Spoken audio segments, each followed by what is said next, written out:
ai parlé que j'avais découvert quelque chose. J'ai rien inventé. Les ventouses chinoises, là, ça existe depuis des milliers d'années. C'est l'acupuncture normalement qui utilise ces méthodes-là. Nos grands-mères utilisaient ça.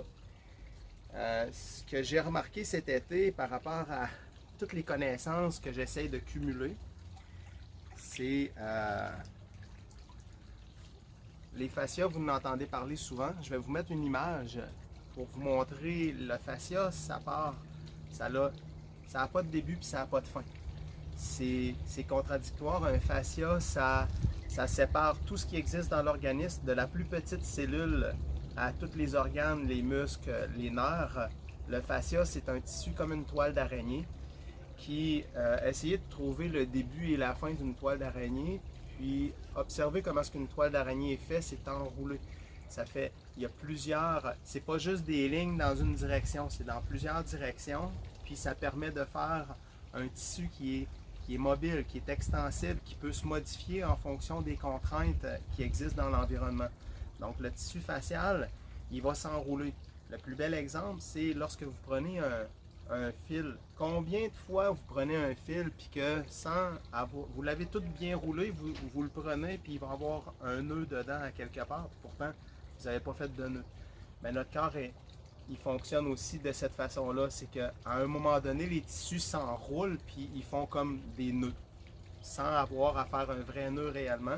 Il va y avoir un nœud qui va se former à un endroit, à plusieurs endroits. Puis là, ça crée des restrictions, des contraintes.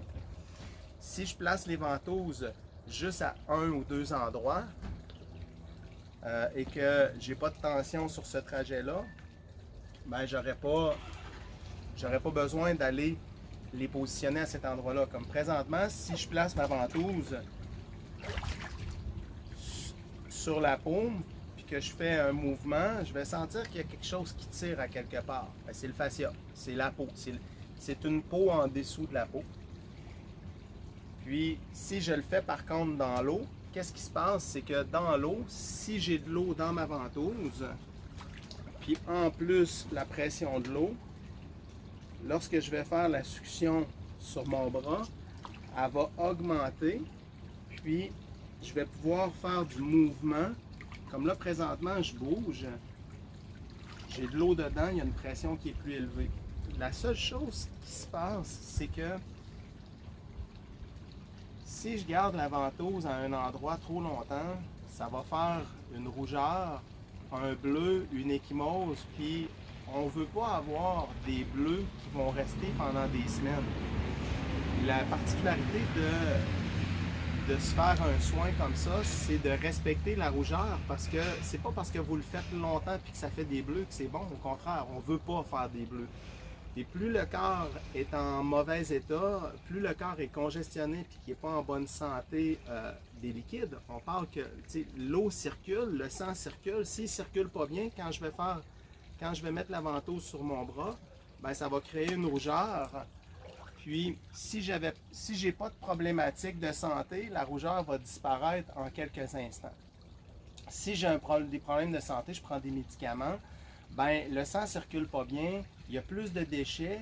Lorsque je place ma ventouse, ça amène les déchets à vouloir sortir, mais ils sont emprisonnés. Donc, on fait juste aider le corps à amener le sang à bouger. Puis, ce que j'ai remarqué cet été, c'est surtout pour les jambes. Combien de personnes ont mal aux jambes, ont mal au dos? Quand tu as mal au dos, tu vas avoir mal aux jambes. Tu peux avoir mal au ventre, puis ça va te donner mal au dos. Donc là, à ce moment-là, présentement, là, j'ai peut-être une quinzaine de ventouses. Il m'en faudrait le double pour être capable de faire un travail rapide, efficace, mais aussi, encore là, si vous le faites les premières fois, vous allez avoir des bleus partout, puis c'est pas bon. Vous êtes en train de stresser l'organisme, puis il faut respecter le fait que j'ai beau en avoir une cinquantaine, puis les placer partout sur mon corps, ben là, je risque d'avoir des bleus partout, puis je veux pas ça. Donc au début, on va en prendre une dizaine, parce que pour les jambes surtout, quand même qu'on aura des bleus sur les jambes, on n'est pas dans des systèmes circulatoires qui peuvent causer des problèmes. Parce que si vous le faites sur le ventre, les personnes qui ont les personnes qui ont des segments au niveau de l'abdomen à ne pas faire. Il y a des contre-indications. Hein? Donc, dans les contre-indications, c'est un problème de santé au niveau des hémorragies dans le corps. Tu fais pas ça. Tu as des kystes, tu fais pas ça. Tu as des problématiques au niveau de l'intestin qui sont des... bon, j'oublie les noms, là. Je suis plus vraiment dans le domaine assez souvent là, par rapport aux problématiques d'intestin, mais vous avez une problématique d'intestin autre que la maladie de Crohn. Vous avez des colons irritables, des choses comme ça, mais qu'il y a des segments, ben, vous ne le faites pas. Hein. C'est surtout, quand vous n'êtes pas certain, posez des questions. Parce que faites pas les choses dans une condition de santé qui est connue de votre part sans savoir les contre-indications. Il y a toujours des risques à faire quelque chose. C'est comme j'ai une problématique de cœur, admettons, et je m'en vais monter une pente pour faire travailler mon cœur plus. C'est pas mauvais. Mais dans un contexte où ce que tu viens juste d'avoir une problématique cardiaque, puis tu vas monter une côte puis des escaliers, ben il y a des façons de faire pour t'assurer de ne pas te mettre en problématique. OK? Donc, je vais vous mettre les images des fascias. Mais ce que je veux que vous voyez, là, c'est que du dessous des pieds, comme là présentement, là, je mets la ventouse, elle ne tiendra pas longtemps, elle va tomber.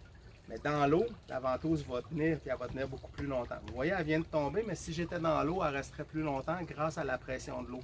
C'est la beauté de ce que je le sais depuis longtemps, mais j'avais jamais fait le trajet avec plusieurs ventouses sur tout mon corps, puis ça m'a fait tellement de bien. Puis je vais vous montrer une image aussi d'un petit livre qui montre à des endroits pour mettre les ventouses qui aident à l'énergie des reins puis la vessie. Parce que rein et vessie, c'est deux organes essentiels à toute la circulation des liquides. Donc, si on s'en va dans ces trajets-là, basés sur la médecine chinoise, c'est super intéressant. Donc, si je pars en dessous du pied, et que je m'en viens, je dois être capable de placer ma ventouse pour qu'elle tienne. Mais des fois, sur l'os, je ne serais pas capable, mais à côté, je peux. Puis le fait d'être dans l'eau, ben, ça permet de maintenir la ventouse sans qu'elle tombe comme là, vous venez de voir. Puis on fait vraiment la jambe au complet. Puis n'oubliez pas, hein, si on connaît tous les muscles, ben, j'ai des muscles ici qui sont en lien avec le dessous du pied, des muscles en dessous qui sont en lien avec le côté puis le dessous du pied. Si je fais juste en mettre sur les mollets, ça ne sera pas assez. Puis quand je mets les ventouses, je dois faire du mouvement. OK? Donc, ce que j'ai découvert, c'est surtout le trajet de venir placer les ventouses, d'en placer le plus possible, puis au niveau de l'abdomen, puis de faire des étirements, des positions de yoga. Comme là, ce que je vais faire, je vais les placer, je ne sais pas si vous allez voir correctement, mais je vais essayer de placer la vidéo.